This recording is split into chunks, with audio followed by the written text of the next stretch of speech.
Hello watch enthusiasts and welcome to the Watch Chronicler podcast. In today's episode you'll see that I'm also recording this on camera, so if you want to see that part of this podcast as opposed to just hearing the audio part, do head over to YouTube. If you're already there, then thank you very much for watching. But you can also find this podcast on Spotify, SoundCloud and iTunes, as well as anywhere else you can listen to a podcast, as it will be listed there. In today's episode I'd like to speak about something which has evolved over the last few years, and as we enter a new decade is, I think, more relevant than ever. And this is the Microbrand. Now, if you're new to watches, you may not have heard of these, and these are small brands which provide niche products, usually, for a watch enthusiast demographic. And the very definition of microbrand is very fuzzy. People disagree on what a microbrand actually is, whether it's simply a small brand or one which produces a particular kind of watch, and I will address that in this podcast, so stay tuned to hear more about that. But I'd also like to speak about the pros and cons, because like any industry you see good brands in terms of their customer care, for example, and brands which frankly could do better. And so I'd like to speak about the pros and cons of microbrands when put next to very, very large brands. Now, with some luck, and if technology works correctly, I will hopefully be having a very interesting small brand in this podcast next week, so I look forward to seeing what you think of that, which may well fall into the microbrand category, and you'll be able to hear more about this from a different perspective then, so do keep an eye out. This week's episode is sponsored by Oris, a maker of unique watches for those who enjoy technological innovation and interesting details at a sensible price, but more about that later. Before I begin, do also remember to like, share and subscribe if you're listening to this podcast on YouTube or anywhere else, and also follow us on Instagram to catch the latest photos and previews of podcasts, articles and videos which are coming up on the YouTube channel or on watchchronicler.com.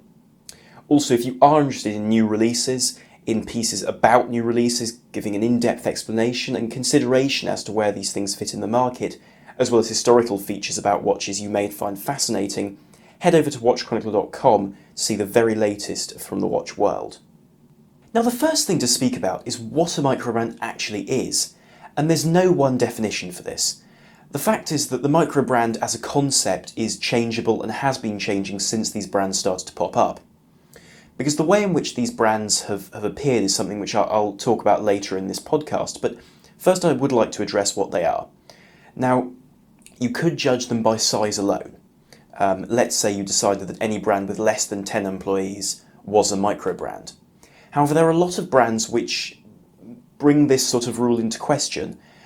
Take, for example, Squale. Squale is a brand with an unbelievably small workforce in terms of people actually working within the brand. I can't go into that many details with Squale, but the fact is they are an incredibly small brand. The way they operate is very traditional, very old-fashioned, and yet they have such a rich history, which goes in their family as well, that I think calling them a microbrand will be unfair. So there's that to consider. Also, you have brands like, for example, Habring. Habring is a husband and wife team, and they make some of the most incredible watches. I mean, they make a rattrapante monopusher perpetual calendar chronograph, which is remarkable, based on a Laventure 7750 base, which is even more incredible to be able to build it from a movement like that. And so they squarely fall into a very different category to most microbrands, certainly in terms of price, in terms of where they exist within the market. So I think we'd have to discount that kind of brand. Then you can look at production numbers. But again, you have the same problem. There are so many brands out there, especially in the high horology world, particularly, you notice, where the number of watches they're producing is tiny, but they aren't a microbrand because of the nature of their history and the market which they're appealing to, which is a very luxurious sort of market. And even if you look at a brand like, for example, Zodiac. Zodiac is a brand with a rich history. Admittedly, now they're owned by a different parent group, in this case being the Fossil Group from the US. And in fairness, they've been doing a fantastic job of directing them and creating some really interesting products. But they produce massively small numbers of watches. You see some of their most popular models, maybe only 2 will enter the UK for the rest of the year. which is below what you would expect from a lot of micro brands. And yet they are a big brand in terms of their ownership. They have a lot of budget for things, and they have a significant number of people working there. So this is another side to the micro brand. Now, one point which is picked up on by a lot of people, which is that the micro brand is a brand which outsources all of its production. And I'm inclined to agree with that in the case of these small brands.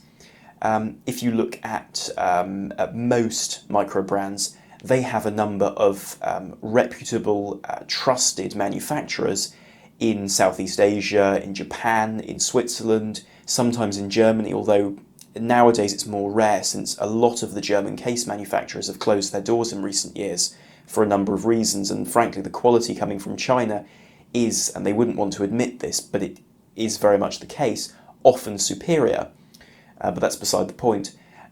These microbrands do use these trusted suppliers to produce their watches and often don't have a role in manufacturing. They don't have their own factory, and this is done elsewhere. So that's something which is generally common, but then again, you see a lot of major Swiss brands, or at least brands which we're sold the image of being major, and I'm not saying they're poor quality, but which aren't involved at all in the manufacturing of their products. They're manufactured by a number of other manufacturers around Europe, around Southeast Asia, in Japan, these sorts of places, and they can be great quality products, but they also fall into that category.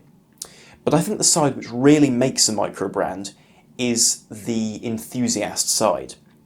And here you see brands like Halios, like Zelos, like Time Factors, which have a very distinct enthusiast market. These are watches which often have a very strong vintage inspiration because they're appealing to what the market loves, what this enthusiast market enjoys. And this can be very broad. Different brands have different specialities. Even some brands like Halios and Zelos make very modern, fiercely modern watches in their own styles. So you see all of these different contributing factors come together to make a brand which has minimal employees, sometimes only one person actually working for the brand. The other companies manufacturing cases and so on are subcontracted to produce those parts, along with manufacturing too. It's a brand with an enthusiast direction, an enthusiast sort of lean, and it's also a brand which has limited production, small numbers. Often the person if you telephone the brand, the person who orders the watches is the same person who does quality control, is the same person who deals with services. So you get all of these sorts of things grouped together. And this does lead to some good and some bad parts to these brands. But it also means that you have a very, very diverse market, because these are watches which don't have to cater to the average consumer. So they can produce what the enthusiast wants in a much more neat sort of package.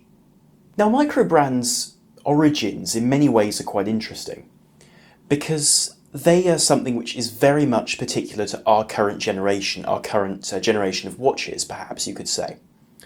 Because considering the fact that watches were near dead in the 70s, and it was only with the efforts of brands like Omega, of Blancpain, and also Patek, for example, and Audemars Piguet, which were able to resurrect the allure, the appeal in a mechanical watch, and so people started buying them again. But after that stage in the 90s, these things did become more popular, and so small brands did start to appear. And at that point there was another influence which helped, which was the fact that forums were very strong and were developing. Online journalism like today, like I'm very lucky to be able to work with, and a lot of other very interesting individuals are able to produce content through, didn't exist. Online journalism was limited largely to forums and platforms of that nature.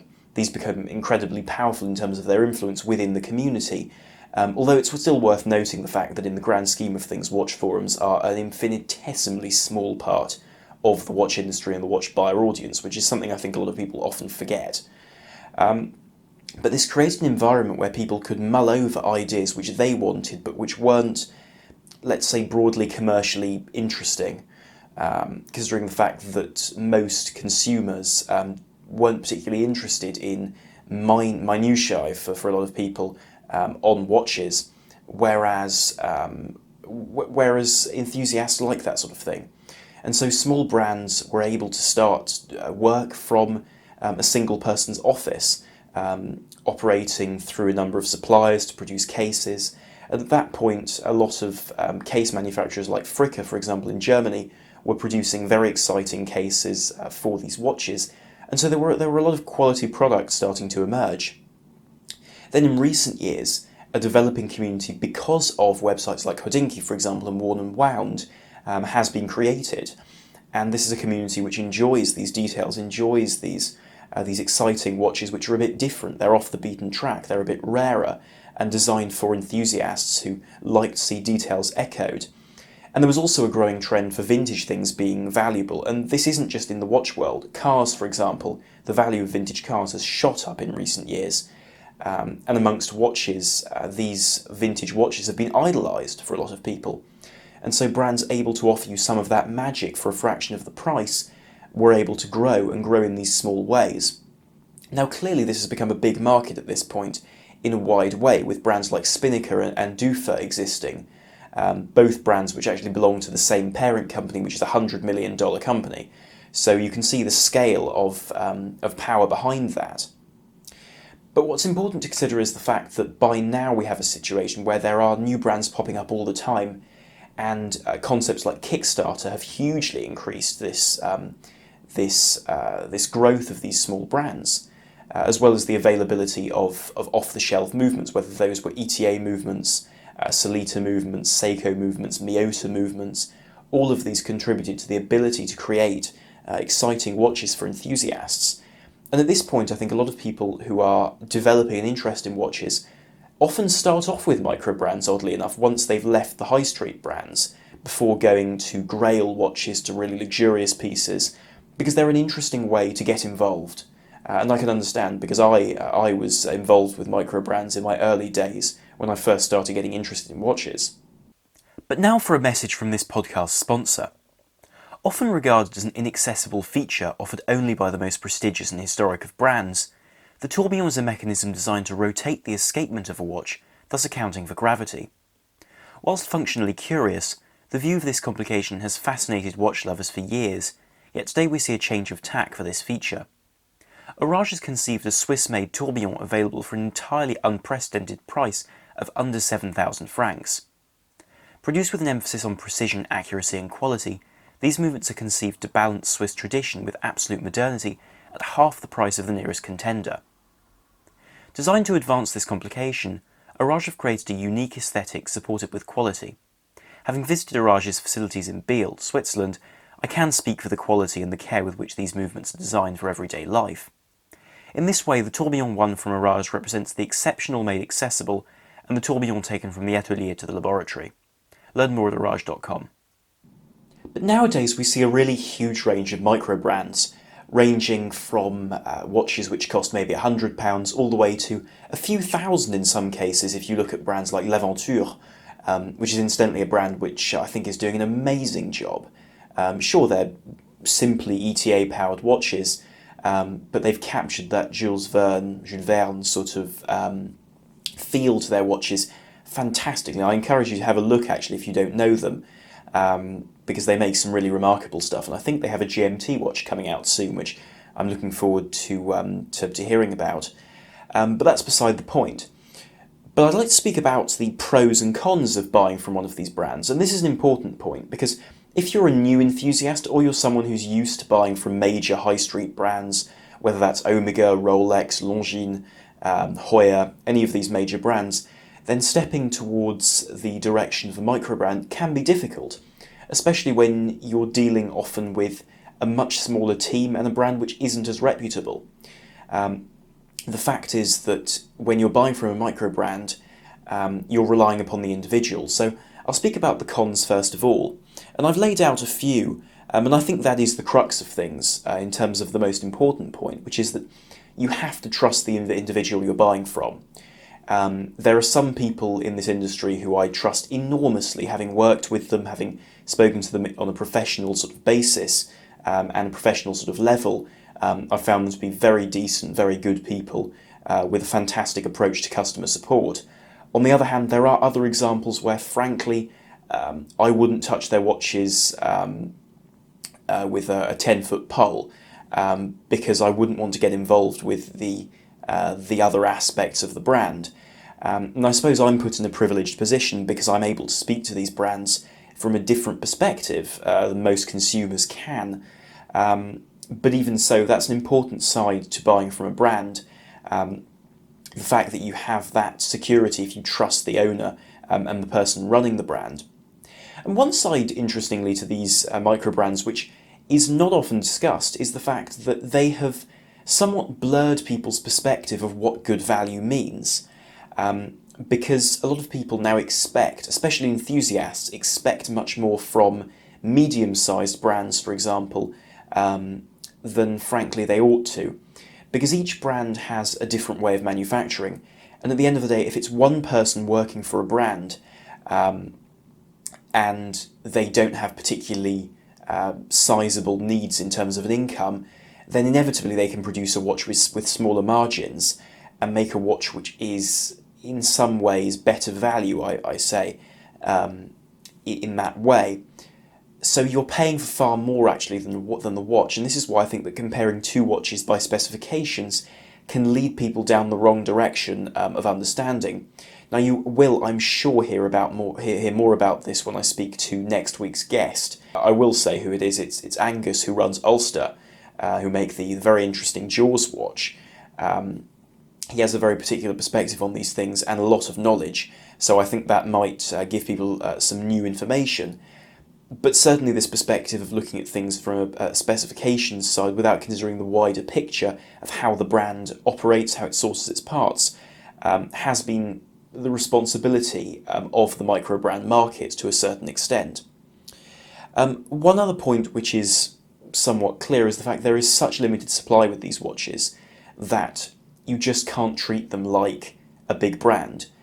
If you buy one of their watches when they're available, then frankly you're pretty privileged, and if you sell that watch you can't expect to be able to get hold of another one as quickly. Of course you probably will be able to get hold of another one, but it's not like being able to walk into an authorised dealer and buy a replacement for a watch you've sold. Often these things don't happen so easily, but then to a certain extent I think that's part of the fun of a micro brand, because you're enjoying something different and something very special in terms of the numbers. But do tell me in the comments down below actually what you think of that, because I think we all have a different approach to these things, and I really would be fascinated to know what your perspective is. But moving on to the real pros of buying from a micro brand, that exclusivity is quite a fun factor. An example which I have, which isn't actually from a micro brand, ironically, but it's a brand which has a similar appeal and a similar demeanour in terms of its customers, which is Spinnaker.